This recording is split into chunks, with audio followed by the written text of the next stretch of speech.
Ẹ̀yin èèyàn lé ẹ káàbọ̀ sí Mashola Gist TV. Gist tèmi ó lágbára díẹ̀ o. Bí a ṣe gbọ́ o, ẹ mọ̀ pé ọdún iṣu èyí tí wọ́n ń ṣe yìí, ó jẹ́ ọdún iṣu tó jẹ́ pé gbogbo àwọn ìgbèríko, àwọn baálẹ̀, gbogbo wọn pátá ni wọ́n wá ń ṣe, wọ́n wá ń júbà kábíyèsí pẹ̀lú iṣu oríṣiríṣi tí wọ́n ń gbé wá sí ibi tí wọ́n ti ń ṣe ọdún iṣu yìí. Ṣùgbọ́n ìyàlẹ́nu èyí tí a gbọ́ òun ní wípé àǹtí wa Fashion àti àǹtí wa wọ́n máa ṣe bẹbẹ níbi ọdún iṣu o. Wọ́n máa jọ kábíyèsí lójú kẹ̀. Ṣé ẹ mọ̀ pé mo sọ fún yín pé àǹtí wa Fashion wọ́n máa ń ṣọ́ kábíyèsí kiri ni. Gbogbo ibi tí kábíyèsí bá lọ báyìí, wọ́n máa wá wọn kiri. Wọ́n láǹtí wa Fashion tún gbé yọ síbi tó ti lọ ṣe ọdún iṣu o. Láì ṣe pé bóyá kábíyèsí nìkan wá síbẹ̀, wọ́n ní àǹtí wa Fashion tún gbabẹ̀ lọ o. Ẹ̀yin èèyàn lé, ṣé èyí bójú mu? Lórí kídẹ̀ ni, lórí pé Queen Naomi wà nínú pálásì náà ni.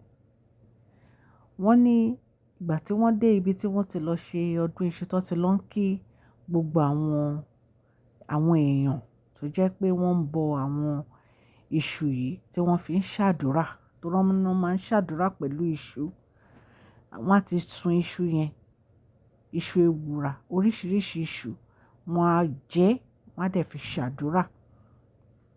Wọ́n nígbà tó ń ṣe tán, wọ́n ní bí kábíyèsí bí ó ṣe rí àǹtí wa Fashion yẹn pé ó tún wá wọn wá bẹ̀.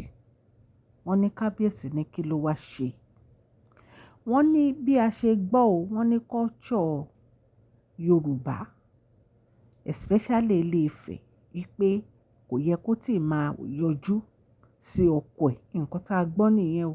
Bóyá irọ́ ni, bóyá òótọ́ ni, a mọ̀. Ṣùgbọ́n wọ́n ní àǹtí wa ò farabalẹ̀ rárá. Wọ́n ní every time bó ṣe máa ń ṣọ́ kábíyèsí kiri nìyẹn, wípé kábíyèsí dẹ̀ ti bá sọ̀rọ̀, wípé bọ̀ kò listen, pé torí ẹ̀ ní kábíyèsí fi sílẹ̀ tó ń wò. Wọ́n ní ibi tó ti lọ bá wọn, níbi tó ti lọ ṣe Yam Festival, wọ́n ní kábíyèsí ò dá lóhùn. Wọ́n ní wọ́n ti ẹ̀ ṣe bí ẹni pé wọ́n rí. Wọ́n nígbà tó yá, wọ́n ló dúró. Wọ́n ní bí àǹtí wa ṣe lọ bá nìyẹn. Ẹ jẹ́ kí n kí ẹ̀yin ará ilé wípé ẹ káàbọ̀ sí Mashola Gist TV. Mashola Gist TV ń kí yín. Mashola Gist TV ń kí yín. Adúpẹ́, atọ́pẹ́dá. Mashola Gist TV ń kí yín. Mashola Gist TV ń kí yín o. Ó ní ẹ ṣé o, lọ́wọ́ ọkùnrin, lọ́wọ́ obìnrin, lọ́wọ́ ọmọdé, lọ́wọ́ àgbà. Lórí gbogbo bẹ́ẹ̀ ṣe ń comment, tẹ́ ń like, tẹ́ ń share. Adúpẹ́ ní ọwọ́ gbogbo yín. Mashola Gist TV ń kí yín.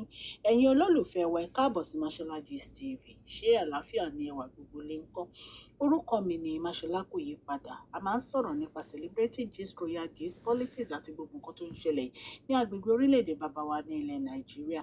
A ń sọ̀rọ̀ nípa celebrity gist, royal gist, politics àti gbogbo nǹkan tó ń ṣẹlẹ̀ ní orílẹ̀-èdè wa. Ẹ̀yin èèyàn lè tẹ́ bá ti subscribe, ẹ tẹ notification bell, kẹ́ ẹ subscribe so that a bá ti post any gist ẹ máa rí.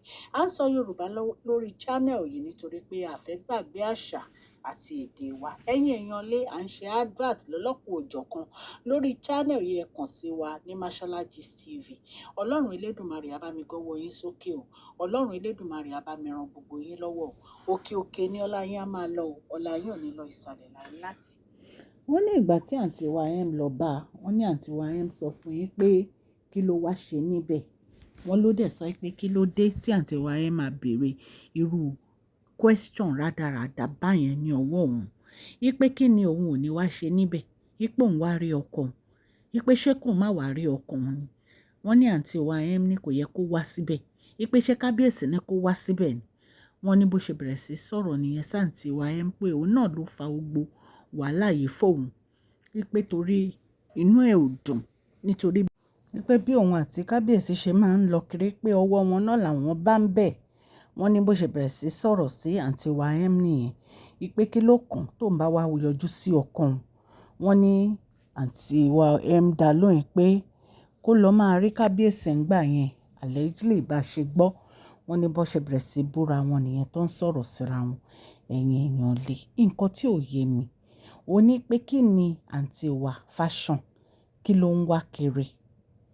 Because this is an embarrassment. Odindi ọba aládé wọ́n fẹ́, wọ́n dẹ̀ fi ẹ́ sí ibì kan wípé kó wà ń bẹ̀ nínú ilé ńlá pẹ̀lú àwọn ọmọ ẹ̀. Ṣùgbọ́n ò ní dúró, wàá máa rìn kiri, wàá máa ṣọ́ kábíyèsí kiri, wàá máa wá wọn kiri. Wọ́n ní ṣe ni kábíyèsí àǹbádọ́nà ẹ̀ síbẹ̀ o. Wọ́n ní kábíyèsí ò tiẹ̀ ṣe bí ẹni pé àwọn rí i pé ó wà ń bẹ̀ rárá. Wípé ṣe ni wọ́n fi sílẹ̀ ń bẹ̀ for a long time. Wípé ó kàn dúró síbẹ̀ ni, ẹ̀yin èèyàn lé. Wọ́n nígbà tó yá tí kábíyèsí ò rí, wọ́n ní bí àǹtí M ṣe lọ bá nìyẹn.